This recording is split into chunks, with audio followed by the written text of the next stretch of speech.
Welcome once again to another Word of Torah. I'm Rod Bryant along with Moshe Abrahams, and we are talking to you today on this lovely morning, and I hope you guys have been enjoying the classes. We are now in Genesis, the 10th chapter, correct? Absolutely. No, sorry, the chapter. 6th chapter, 10th verse. That's it. Yeah, absolutely. Dyslexia, just give me a break. Okay. Same. I'm with you. Rod, you've got a new member of the team to introduce to everybody. Is that right? Yes, I do. Team's expanding. Yeah, team's expanding. This one assists me in production. This is, my production assistant. Somebody's going to think, what a pathetic human being. I'll never watch him again. Not with Tina on the team. No way. Well, I'm going to tell you, we want to remind you guys that are watching this each week, make sure to subscribe. It would really help us out. It helps NETIV out. And also remember, Moshe has his own YouTube channel. So give us the name of the YouTube channel. Word of Torah. Yeah. Pretty simple. Yeah. Not 2.0, not Word of Torah 69, 68, 27, Word of Torah. You can find him and all of his videos. He does weekly videos like that, little short, nice, very informative videos. I think you'll enjoy it. Yeah, I sometimes miss my weekly, so don't get angry at me. But you can remind me. You can nudge me. You can send a question in, and I'll answer your questions because absolutely. I love going on. I love going on a little kind of rabbit hole of Torah. When why does it say this here and it doesn't say this here? All good. I love these. Well, I also have a little tip and trick to teach you later on, not now, because it's a great opportunity to sort of be a force multiplier, as we use in the corporate world and the military. Force multiplier. So that would be a force multiplier would be a guy who is super strong, but then very drunk. You don't want to fight the guy. Very drunk. Okay. That's a force multiplier. Anyway, we'll go on. Okay, let's start. Let's get rolling here in Word of Torah. So let's go. Lovely. Okay, so let's grab you up here. So we're into the story of Noah. Very exciting story. We kind of came in on the creation of the world. Then we had the story of Adam and Chava, the first two people in the Torah, and we got to know them. But then we got to know their children and the tragedy of Cain and Hevel, Cain and Abel. And now we're going specifically into another family. And as we go through, we get more and more detail. We get more and more of the kind of it's often it's high concepts in the beginning, and as we go through, it becomes much more familiar, and we get to know them a lot closer. So here we have V'yoled Noach shlosha banim, and Noach fathered or bore 3 sons.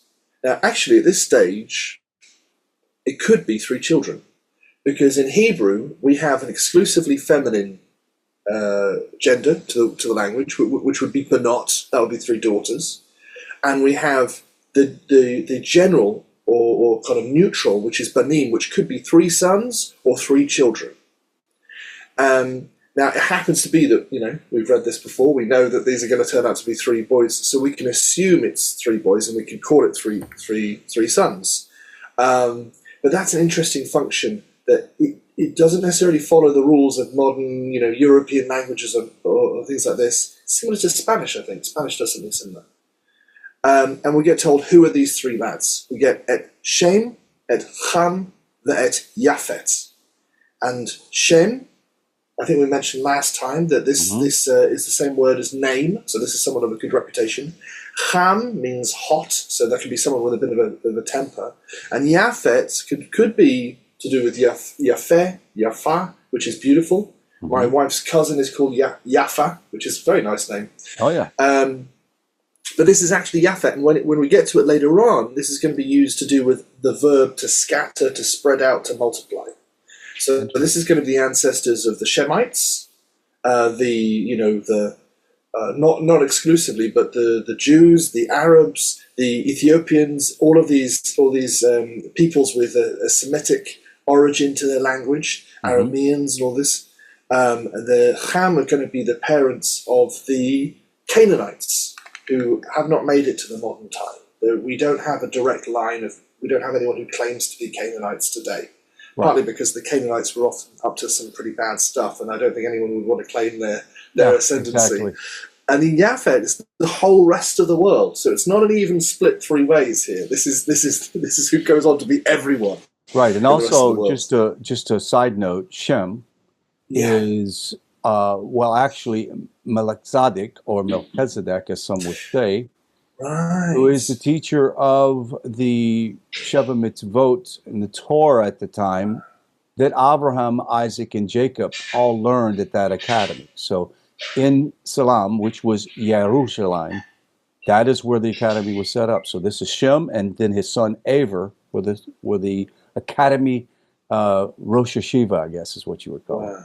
Yeah, this is what we're going to have to remember to remind everybody when we get to story, because Abraham meets Melchizedek. Yes. And they immediately hit it off. They're like, oh, I know you, I know who you are, well, I know who you are.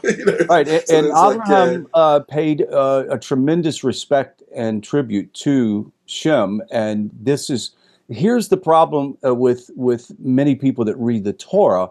They'll just read the words and don't realize that Shem's name is changed because he is a priest. He becomes a leader and priest of his era, and so that is a title given to him.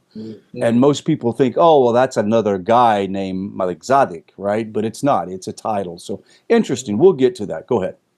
Yeah, it's an interesting thing as well, that some of the stories in the written Torah and some of the stories in the oral Torah, and sometimes people object to that because they kind of feel left out.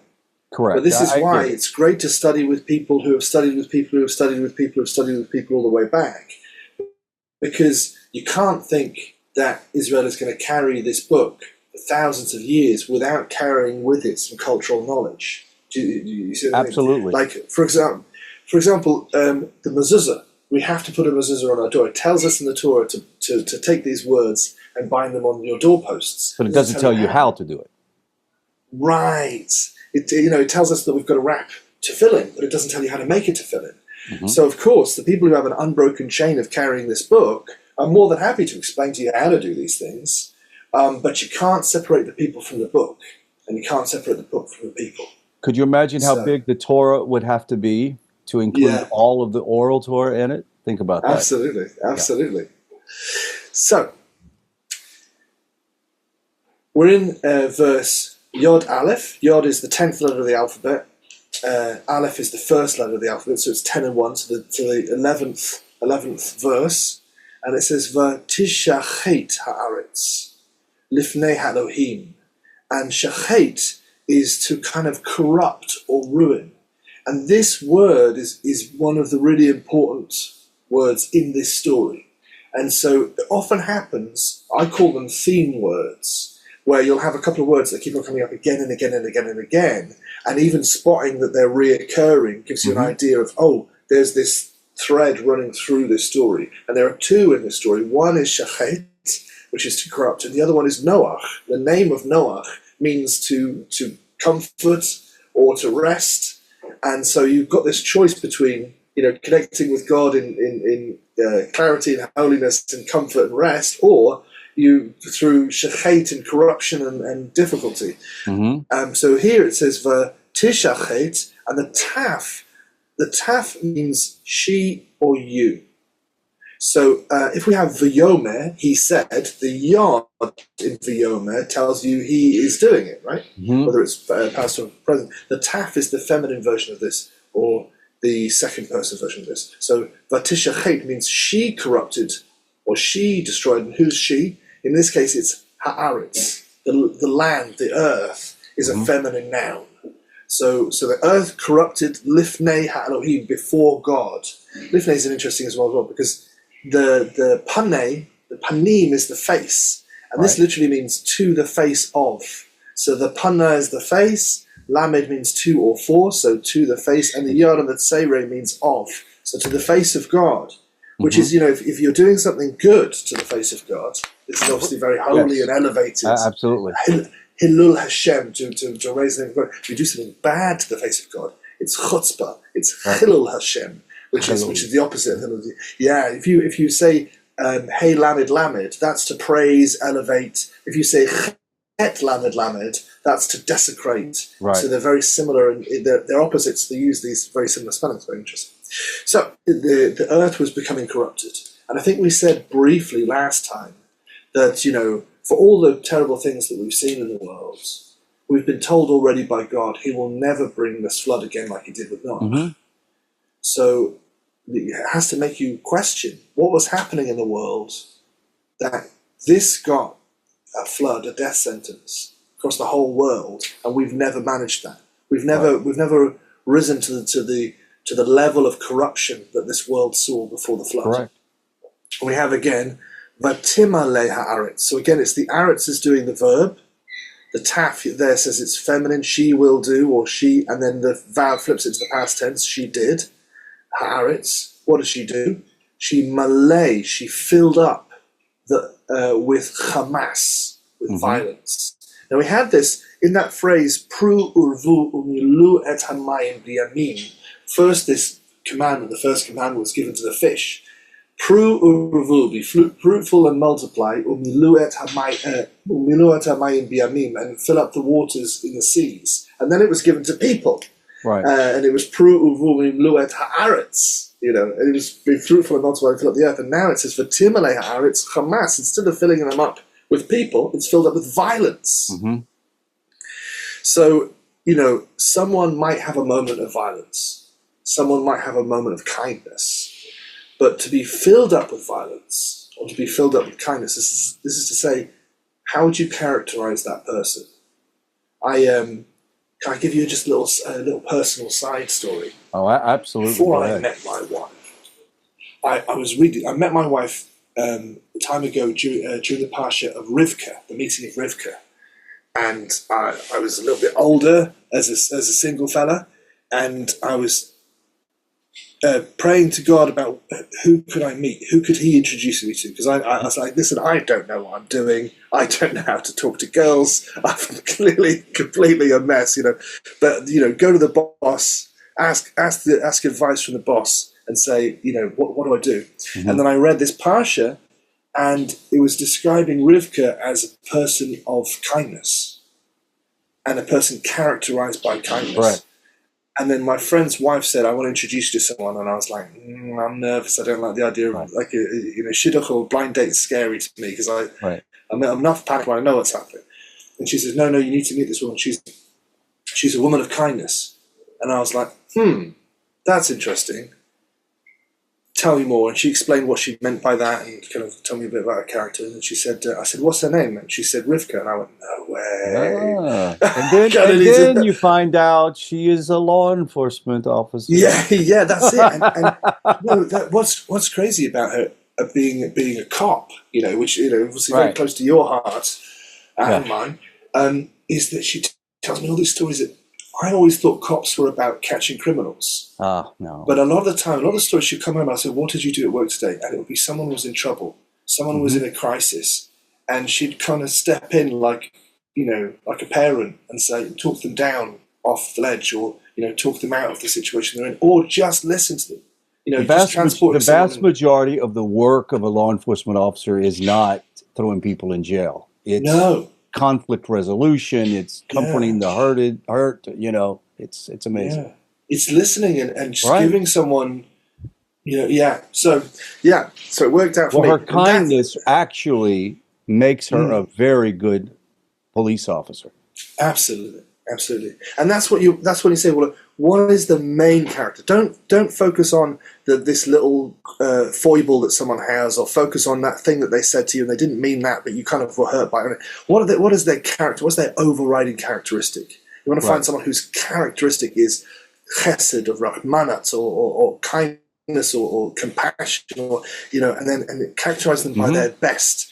And she's got plenty. But it also shouldn't escape us that Hamas is the very name of the organization that wants to erase Israel. So it is interesting. Right, and they named themselves. They named themselves that. They're telling you, what does Oprah Winfrey say? If someone tells you who they are, listen. Listen, absolutely. Yeah. Hi, we're Violence. Nice to meet you. Okay, Nice what are your to meet plans? you. Violence. We're Violence. We want peace. Yeah. Right. So, but that's the thing is, at this point, the whole world was characterized. The whole by world Hamas. was The like whole this. world was characterized. So that's a problem because everyone becomes vulnerable. Everyone becomes it's very hard for goodness to prosper when it's surrounded by violence. Yes. Yes. So sometimes you have to say, well, I speak enough. So this is that word shachat up here that v'tishachet. This is it here, and if you go and look, it's not this word here. These look very similar, shachat, right? But you see the root here is shin vav chet. We're looking for the one that's shin chet taf, and when you look at that, you see corrupted. So although it's and in the general it says to corrupt, to ruin, or to destroy. So right. It's a general moving away from the path that God had ordained for the world. God was trying to teach Cain in the beginning. You need to manage your anger. You need to try and do good things. But giving all of this freedom and free will, it can't be left to go to the infinite. We all have free choice. We'll have free will, but that doesn't mean that if you keep on choosing bad, that there won't eventually be consequences. Right. So. Let's go a little further forward. So this is Yod Vet 12, because Yod is the 10th letter of the alphabet and Bet is the second letter of the alphabet, and it says Vayar. I always use pirates to remember. Yeah, I always use this to remind me what this word means, because Vayar sounds like a pirate word. Right. And so I always picture the pirate with an eye patch and the telescope. So it's all about seeing and not seeing, right? Right. So v'yar means to see. It comes from ro'eh, reish, aleph, hey. The hey is actually a weak letter, so sometimes it goes missing. The yard is saying he will see, and the va flips it into the past tense, so it says he saw. Right. Elohim is who saw. So we have the verb first, and then who does the verb, and then the et points to what he's seeing. Ha'aretz. V'yar Elohim et ha'aretz. God saw the land, the planet, the space. Vahine. Yes. This is the technically how this is supposed to be pronounced. Because Hine means behold. So you need to say behold. Hine, in a bombastic manner. Yes. So he saw the earth and behold. What's the name of the character from Lord of the Rings? The long beard. Gandalf, yeah. Hamas, you shall not pass. Right, of course. That's it. So it says, Vahine, behold, Nishchata. He saw the earth, and behold, he witnessed Nishchata. Now, you can see that this is too many letters, 1, 2, 3, 4, 5, when every word in the language comes from a 3-letter verb root.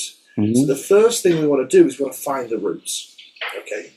So there are certain letters which can very often be a prefix or a suffix. Hay's very often is very often a prefix.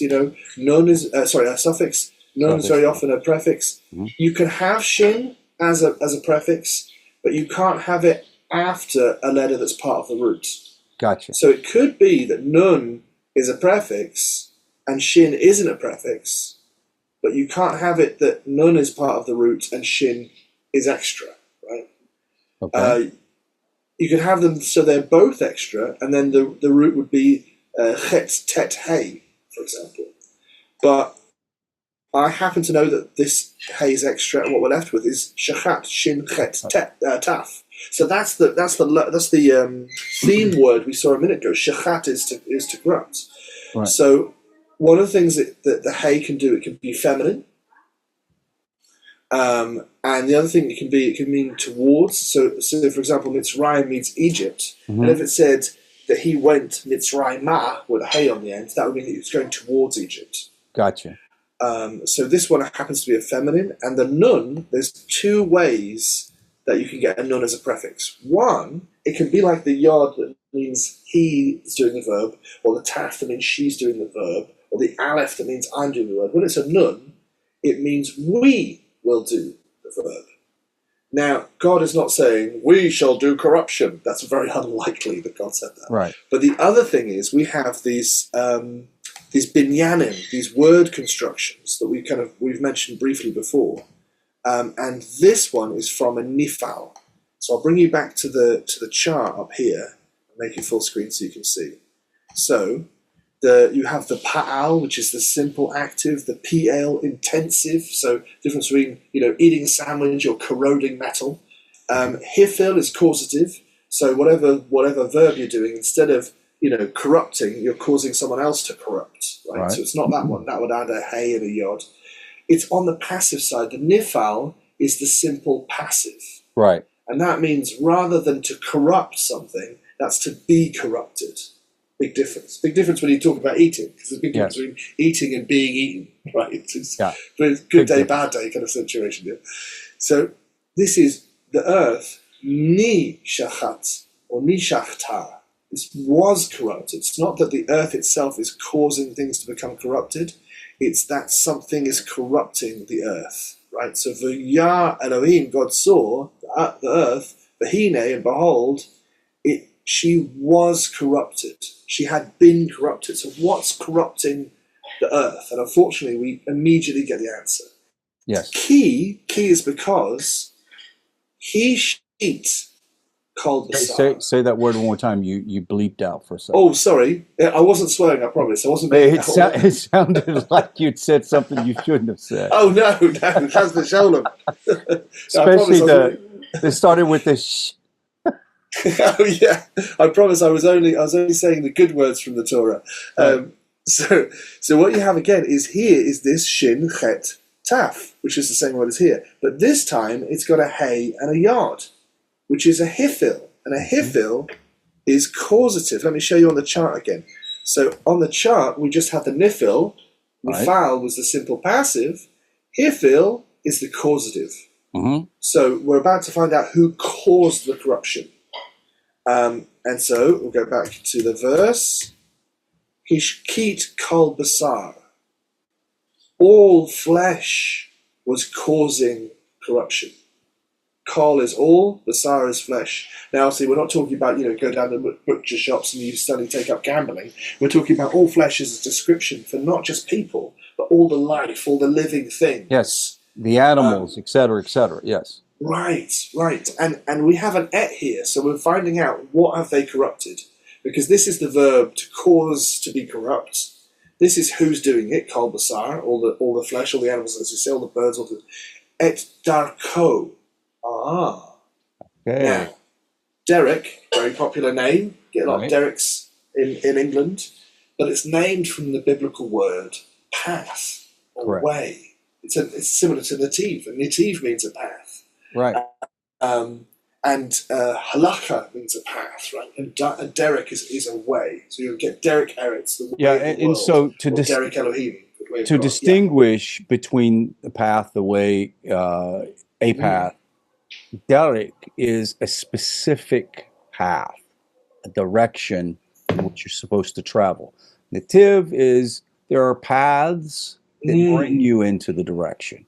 And it's important to know the distinction here because this is the, quote, path that Hashem had set out at the beginning of creation, and they were not following it. They got off the derek. That's it. We use that term quite often. Absolutely. Exactly. Off the derek is exactly that. When I was a kid, my dad's an ocean mapper. So I would hear about oil. Wow. Yeah. He would go out and map the ocean bed for, laying cables or this or that. But I would also hear about oil derricks. Yeah. So whenever someone would say off the derrick, I picture someone with like a cowboy hat riding these big drilling donkeys. Okay. I always pictured when I heard off the derrick, the guy working on the oil rig in the middle of the Pacific or the Atlantic, and he just falls off the derrick. Right? Yeah. Neither one of those you want to do anyway. No. Well, we're gonna have to wrap it up, so let's finish this. Oh yeah, so we can wrap it up. It's a good moment. So it leaves us with a taste for next time because it's somewhat of a cliffhanger, but we'll get the clarity from it. So all flesh had caused the corruption of darko. Now derek is the way, but the vav with a little kippur on it, that means his. Now it doesn't tell you who he is, but we can kind of assume that it's not talking about Walt Disney or Elon Musk or Jeff Bezos or whoever. It's talking about God, because God is the one who has a way for the whole world. Correct. Darko al haaretz, his path on the earth. But the strange thing is, it's not saying all people; it's saying all flesh. It's not saying that all men had become twisted and lost their way. It's saying everything. Right. Because we're all connected. We people were told by God that when it was telling us our purpose, it says we should dominate upon the fish and the flying things and the crawling things and all flesh. We were supposed to be in charge of these things. So if we become corrupt, they become corrupt too. Absolutely. If we lose the path of God, they become lost and corrupt and don't know what they're doing. And we're also told that in Gan Eden, there wasn't any violence between animals. We're told about when we come back to a time of Gan Eden again in the future, that the lion will lie down with the lamb. Because if we're not showing any violence, if we're not showing any selfishness or any consumption of others, then why would they?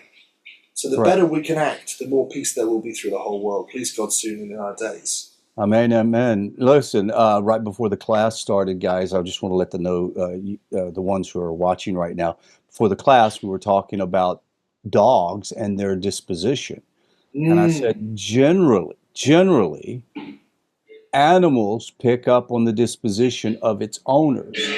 And so when people say, I don't want to have anything to do with a vicious chihuahua, they're nasty, they're mean, their breath stinks, whatever it may be, just understand that these animals pick up on the disposition of their owner. And if they're, what do you call it, anxiety-filled, raging, angry all the time, the animal will probably pick up on the same thing and become the same thing. So here we have the example of God had a path, and mankind fell from its estate. It fell from its place that it was meant to be, and creation followed along with it. And that's a great example. Great place to end the podcast for today. Do you have anything you want to say? Remind people your YouTube and how to get a hold of you. And also maybe just to say, the biggest and most difficult question is, why is there suffering in the world?